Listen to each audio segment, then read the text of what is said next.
Hello दोस्तों। आज हम लोग एक ऐसी मिस्ट्री सॉल्व करने वाले हैं जो हजारों साल पुरानी है। एंशिएंट इंडियन हिस्ट्री को रिकंस्ट्रक्ट करना ना बिल्कुल किसी डिटेक्टिव वर्क की तरह है। अब देखिए, टाइम मशीन तो होती नहीं है, तो आखिर हिस्टोरियंस करते क्या हैं? वो यूज करते हैं एक स्पेशल डिटेक्टिव्स टूल किट। इस टूल किट में पुराने फिजिकल एविडेंस से लेकर एंशिएंट डायरीज तक बहुत कुछ शामिल है। तो चलिए देखते हैं कि हमारे इस एंशिएंट पास्ट को आखिर डिकोड कैसे किया जाता है। Okay, let's dive into this. आज की इस इन्वेस्टिगेशन में हमारे पास 6 मेन क्लूज हैं। पहला, एंशिएंट हिस्ट्री की डिकोडिंग का स्टार्टिंग पॉइंट। दूसरा, कॉइन्स यानी मेटल फुटप्रिंट्स। तीसरा, एपिग्राफी यानी पत्थरों पर लिखी कहानियां। चौथा, फॉरेन ट्रैवलर्स और उनकी डायरीज। पांचवा क्लू है एंशिएंट टेक्स्ट्स। और आखिर में द विजडम ऑफ वेदास। ये पूरा फ्लो हमें बताएगा कि पास्ट का सच आखिर था क्या। तो शुरुआत करते हैं पहले क्लू से, जहां हम डिकोडिंग स्टार्ट करेंगे और देखेंगे कि रिटन रिकॉर्ड्स आखिर शुरू कहां से हुए। अब यहां एक बात समझना बहुत जरूरी है। हिस्ट्री में एक हिस्टोरिकल पीरियड होता है। ये वो टाइम है जो बेसिकली रिटन और रीडेबल रिकॉर्ड्स मिलने के बाद शुरू होता है। उससे पहले का टाइम थोड़ा अंधेरे में है।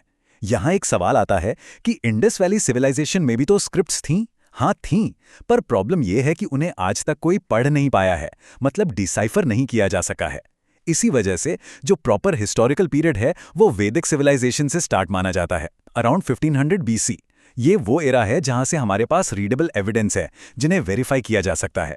ये वो टाइम है जहां हिस्ट्री ने लिटरली आवाज दी और हमने उसको सुनना शुरू किया। आगे बढ़ते हैं दूसरे क्लू पर, कॉइन्स यानी हमारे एंशिएंट मेटल फुटप्रिंट्स, जो हमें पुरानी डायनास्टीज के बारे में बताते हैं। सिर्फ टेक्स्ट से काम नहीं चलता, फिजिकल प्रूफ भी तो चाहिए ना। सिक्कों से यानी कॉइन से किसी भी डायनेस्टी की पूरी स्टोरी ट्रेस की जा सकती है, वो भी एकदम विजुअल तरीके से। कॉइन्स की साइंटिफिक स्टडी को न्यूमिज्मैटिक्स कहते हैं। इसमें कॉइन का शेप, उसकी मेटल और उसके पीछे की हिस्ट्री सब स्टडी किया जाता है। और एक बहुत ही इंटरेस्टिंग फैक्ट बताऊं, इंडस वैली में जो अर्ली करेंसी यूज होती थी वो मेटल की थी ही नहीं, वो एक्चुअल में आग में पकी हुई मिट्टी की होती थी, जिसे टेराकोटा कहते हैं। धीरे धीरे ये सोसाइटी मिट्टी से मेटल्स की तरफ इवॉल्व हुई। Now what's really interesting is ये evolution of metals. Modern time में आहट या पंच मार्क्ड कॉइन्स चलते थे। ये पहले मेटल कॉइन्स थे जिन पर सिर्फ पिक्चर्स होती थी। फिर आई सातवाहना डायनेस्टी, जिन्होंने बड़ा क्रिएटिवली लीड यानी शीशा के कॉइन्स बनाए। इसके बाद इंडो ग्रीक्स ने इंडिया को अपना पहला गोल्ड कॉइन दिया। लेकिन अगर सबसे प्योरेस्ट गोल्ड की बात करें तो वो कुषाण रूलर्स का था। और गुप्ता एम्पायर, वहां सोने के कॉइन्स सबसे ज्यादा क्वांटिटी में थे, पर उनकी प्योरिटी थोड़ी कम थी। इस एक छोटी सी डिटेल से हम एंशिएंट इकोनॉमी का पूरा उतार चढ़ाव क्लियरली देख सकते हैं। न्यूमिस्मैटिक्स का एक बड़ा क्वकी साइड भी है। जैसे गुप्ता पीरियड में डेली यूज के लिए कावरीज यानी कौड़ी चलती थीं, और उनके कॉइन्स पर पीकॉक या किंग क्वीन के बड़े अट्रैक्टिव डिजाइन्स थे। फिर मिडीवल टाइम में मोहम्मद बिन तुगलक ने कॉपर कॉइन्स लाए, पर वो एक्सपेरिमेंट इतना डिजास्ट्रस रहा कि लोगों ने अपने घर पर ही फेक कॉइन्स बनाने शुरू कर दिए। लिटरली होम मिंट्स बन गए। हुमायूं के इरा में शहाबुद्दीन ने लेदर यानी चमड़े के कॉइन्स भी ट्राई किए, जो बिल्कुल नहीं चले। और एक और मजेदार फैक्ट, आज जो वर्ड हम हर चीज के प्राइस के लिए यूज करते हैं, दाम, वो असल में शेरशाह सूरी के कॉपर कॉइन्स का नाम था। उन्होंने ही मॉडर्न सिल्वर रुपया भी इंट्रोड्यूस किया था। तीसरा क्लू है एपिग्राफी यानी पत्थरों पर लिखी कहानियां और एंशिएंट बिलबोर्ड्स। तो चलिए कॉइन से थोड़ा आगे बढ़ते हैं। उस जमाने में इंटरनेट या सोशल मीडिया तो था नहीं, तो एंशिएंट रूलर्स अपने अचीवमेंट्स को रिकॉर्ड करने के लिए क्या करते? वो माउंटेन्स और पिलर्स का सहारा लेते थे। इन हार्ड और ड्यूरेबल सर्फेसेस पर इंस्क्रिप्शंस इनग्रेव करने की इस स्टडी को ही एपिग्राफी कहते हैं। जैसे पिलर्स पर स्तंभलेख, गुफाओं में गुफालेख और बड़ी चट्टानों पर शिलालेख। ये समझ लीजिए कि ये एंशिएंट इंडिया के परमानेंट पब्लिक अनाउंसमेंट्स थे, जिन्हें इस तरह डिजाइन किया गया था कि वो हमेशा के लिए सर्वाइव कर सकें। अगर ग्लोबल लेवल पर देखें तो दुनिया की ऐसी पहली परमानेंट स्टोन होर्डिंग ईरान के किंग डेरियस ने लगवाई थी। ये उनका आइडिया था। लेकिन इंडिया में इस कॉन्सेप्ट को एक अलग ही लेवल पर ले गए एम्परर अशोका। स्पेशली 261 बीसी के भयानक कलिंगा वॉर के बाद जब उनका हृदय परिवर्तन हुआ, तो उन्होंने पूरे सबकॉन्टिनेंट में अपने रॉक और पिलर एडिक्ट्स लगवाए, शांति का संदेश देने के लिए। ये उनका अपना नेचुरल तरीका था सीधे जनता से कनेक्ट करने का। चौथे क्लू की तरफ चलते हैं, जो है फॉरेन ट्रैवलर्स और उनकी डायरीज, एंशिएंट इंडिया के आई विटनेस अकाउंट्स। फिजिकल एविडेंस के बाद टाइम है आई विटनेस टेस्टिमनीज का। जो टूरिस्ट्स, स्कॉलर्स या एम्बेसडर्स बाहर से एंशिएंट इंडिया आए और उन्होंने यहाँ जो देखा, उनकी डायरीज हमारे इस टूलकिट का एक बेहद कीमती हिस्सा है। So the crucial point is कि कौन सा ट्रैवलर किस किंग के टाइम पर आया था। मेगास्थनीज आए चंद्रगुप्त मौर्य के टाइम पर और उन्होंने इंडिका लिखी। फाहियन आए चंद्रगुप्त सेकंड के टाइम और उनकी बुक थी फोकुओ की। ह्यूएन-सांग हर्षवर्धना के एरा में आए और उन्होंने सीयू की लिखी।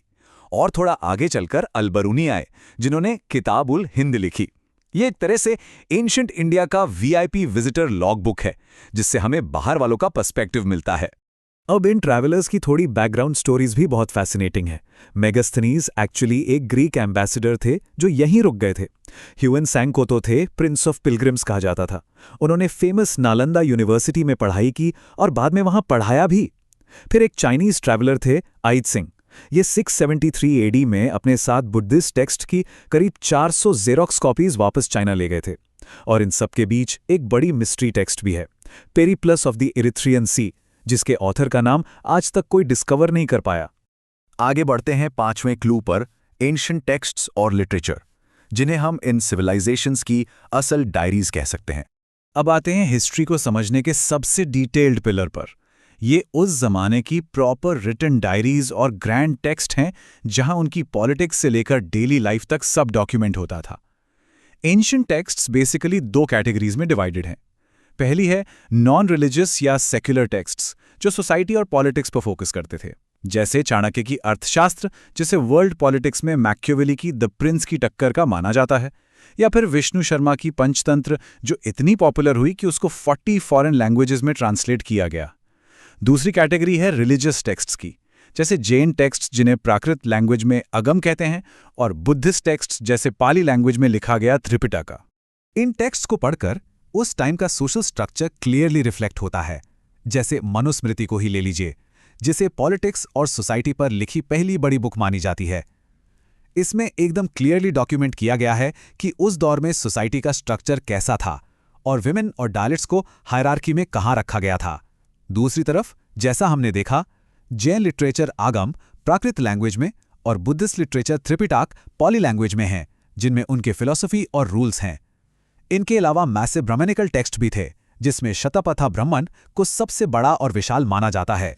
और अब आते हैं आखिरी और सबसे इंपॉर्टेंट क्लू पर, section 6, the wisdom of Vedas, ancient knowledge का असली कोर। इन सब रिटन टेक्स्ट के कोर में एक ऐसी चीज है जिसे अल्टीमेट नॉलेज बेस कहा जा सकता है। हम इस एक्सप्लेनर के क्लाइमैक्स पर आ गए हैं। ये वेदाव्यास द्वारा कंपाइल किए गए एंशिएंट पीरियड के सबसे प्रोफाउंड रिकॉर्ड्स हैं। शुरू में फाउंडेशन ऑफ नॉलेज केवल 3 ओरिजिनल वेदास पर टिकी थी, ऋग्वेदा, यजुर्वेदा और सामवेदा, और इन तीनों के इस कलेक्शन को एक साथ वेदत्रयी कहा जाता था। जो चौथा है यानी अथर्ववेदा, उसको इस प्राइमरी कलेक्शन में बहुत बाद में ऐड किया गया था। इनमें से सबसे माइटी और ओल्डेस्ट हैं ऋग्वेदा। इसका शेयर स्केल ही सोचकर देखिए, 10 मंडलाज, 1028 सूक्ताज और लगभग 10,580 वर्सेस। इसके 9th मंडला में फॉरेस्ट गॉड सोमा का जिक्र है, और जो बहुत ही फेमस गायत्री मंत्र है वो भी इसी का हिस्सा है। जो एक्सपर्ट इस टेक्स्ट को पूरी तरह समझते थे उन्हें होत्री कहते थे, और इसका एसोसिएटेड उपवेदा क्या है पता है? आयुर्वेद, यानी मेडिसिन की फील्ड। ये एकदम फाउंडेशनल लिटरेचर था। बाकी 2 वेदत्रयी टेक्स्ट्स का फोकस एकदम अलग था। यजुर्वेदा पूरा एक्शन पैक्ड है, डायरेक्टली वॉर और रिचुअल्स पर फोकस्ड। और इसकी एक यूनिक बात यह है कि ये अकेले प्रोज और पोएट्री यानी गद और पद दोनों फॉर्मेट्स में लिखा गया है। इसके एक्सपर्ट को अध्वर्यु कहते थे, और इसका उपवेदा धनुर्वेदा यानी आर्चरी है। वहीं सामवेदा इंडियन म्यूजिक का फाउंडेशन है। जो हमारा सारेगामापा है ना, ये सब यहीं से आता है। इंटरेस्टिंग बात यह है कि इसमें एक्चुअली सिर्फ 75 ओरिजिनल मंत्रास थे, बाकी सब ऋग्वेदा से ही लिए गए थे। इसके स्कॉलर को उद्गता कहते थे, और उपवेदा है गंधर्ववेदा यानी म्यूजिक। और आखिर में आता है अथर्ववेदा, जिसे सबसे एंड में जोड़ा गया। ये बिल्कुल ही अलग, एकदम मिस्टिकल जोन में जाता है। इसका फोकस था डे टू डे प्रैक्टिकल चीजों पर, जैसे मैजिक, स्पेल्स, मेडिसिन और डिजीजेस को ठीक करना। एंशिएंट वशीकरण यानी हिप्नोसिस और डार्क आर्ट्स जैसी डिटेल्स भी इसी में मिलती हैं। इसके एक्सपर्ट स्कॉलर को ब्रह्मा कहा जाता था, और इसका एसोसिएटेड उपवेदा है शिल्पवेदा, जो आर्किटेक्चर और क्राफ्ट से जुड़ा हुआ है। तो आज हमने एंशिएंट कॉइन्स, इंस्क्रिप्शंस और ट्रैवलर्स की डायरीज वाले इस डिटेक्टिव टूलकिट से पुराने इंडिया को डिकोड किया। लेकिन इस एक्सप्लेनर को खत्म करने से पहले एक आखिरी सवाल पर थोड़ा सोचिए। अगर उस जमाने की हिस्ट्री स्टोन्स और प्योर गोल्ड कॉइन्स पर रिकॉर्ड की गई थी, तो आज का हमारा ये मॉडर्न डिजिटल एरा आने वाले फ्यूचर हिस्टोरियंस के लिए कैसा फुटप्रिंट छोड़ेगा? क्या सैकड़ों साल बाद लोग हमारी हार्ड ड्राइव्स और क्लाउड स्टोरेज को बिल्कुल वैसी ही मिस्ट्रीज की तरह स्टडी करेंगे जैसे आज हम आहत कॉइन्स और भोजपत्रों को करते हैं? वेल, ये सच में सोचने वाली बात है। नॉलेज से ऐसे ही एम्पावर होते रहिए और हम मिलेंगे ऐसी ही किसी और फैसिनेटिंग चर्चा में।